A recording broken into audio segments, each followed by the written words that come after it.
आँखों में नींद न दिल में करार कहे सनम तड़पावेला ना बा हमरा पता ना बा तोहरा पता का नजरिया चुरावेला आँखों में नींद न दिल में करार कहे सनम तड़पावेला आँखों में नींद न दिल में करार कहे सनम तड़पावेला। जितना बढ़िया इसका मुखड़ा है उससे बढ़िया अंतरा है और ज्यादातर मुखड़े पे रील बनाए लेकिन अंतरे पे भी बहुत बनाए ना बाबा। अंतरे से जहाँ से कट हर की जियो न तोहरा से हम दूर हो के करिले लाल दुनो आँख रो रो के चंजिंग हम लोग ये थे इसमें ना।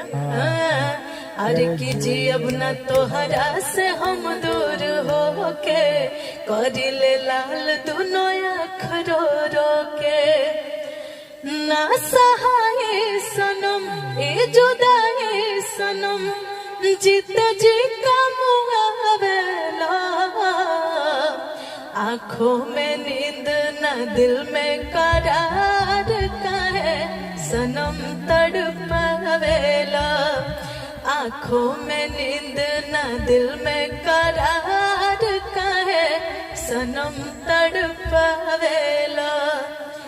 आइए और सुना दे लास्ट अंतरा। हाँ बजे लास्ट अंतरा भी सुनाइए। और कुह के करे जा प्रीतिया लगा के कपबे हो सुरीला तड़पा के कुह के करे जा प्रीतिया लगा के कपबे हो सुरीला तड़पा के ना कटे रातिया ना कटे दिनवा तू हंसा के रोवावेला आँखों में नींद न दिल में करार कहे सनम तड़पावेला आँखों में नींद न दिल में करार कहे सनम तड़पावेला।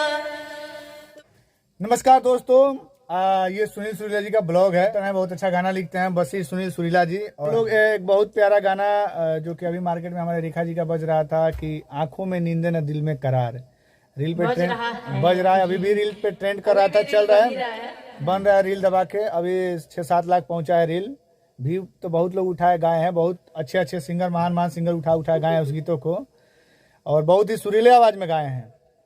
वही आज हम लोग उसी गाने का ब्लॉग बना रहे हैं और उसका म्यूजिक भी दिया हूँ मैं, रोहित रतन। और गाना गाई है रेखा जी, वो भी बहुत अच्छा गाना गाती है। हमारी अनीता आनी जी स्टेज स्टार हैं वो।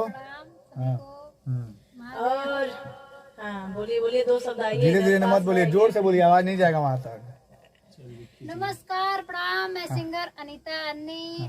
बहुत धन्यवाद आप सभी का, इतना सारा प्यार दिए हमारे गाने को आंखों में नींद न दिल में करार, और जिसका म्यूजिक दिए थे हमारे रोहित रतन जी और गीत लिखे वशिष्ठ सुनील सुरीला जी, जिनके चैनल से ये ब्लॉग जाएगा वशिष्ठ सुनील सुरीला। तो आप लोग सुनिएगा, ढेर सारा प्यार दीजिएगा। बहुत प्यारा सॉन्ग है, प्यारा तो है, प्यारा आप लोगों ने बना दिया है। तो थैंक यू सो मच आप सभी को दिल से इतना ढेर सारा प्यार देने के लिए। 50 लाख से ज्यादा रेखा रागिनी ऑफिशियल पे इस गाने का व्यूज है। मैंने 3 जगह अपलोड किया है गाने को, ऑडियो वीडियो मिला करके, और 6,22,000 अभी तक रील्स बन चुके हैं और बन ही रहे हैं। तो दिल से धन्यवाद है आप सभी को। ऐसे ही आप लोग सभी गाने को प्यार दीजिए। और रेखा रागिनी ऑफिशियल पे बहुत सारा सॉन्ग है, अच्छे सैड सॉन्ग है, आप लोग सुनिए। और हमारे सुरीला भैया के ब्लॉग को, जिस ब्लॉग से ये जा रहा है हम लोगों का वीडियो और गाना, और कमेंट में आप लोग जरूर बताइएगा मैंने कैसा गाया है। ऐसे सिंपल, बाकी म्यूजिक में तो आप लोग सुने ही हैं इस गाने को, तो कमेंट करके आप लोग जरूर बताइएगा। जय माता दी, हर हर महादेव। और हम भी स्पेशल थैंक्स सुनील भैया को देना चाहते हैं कि वो ब्लॉग बनाने के लिए दिए।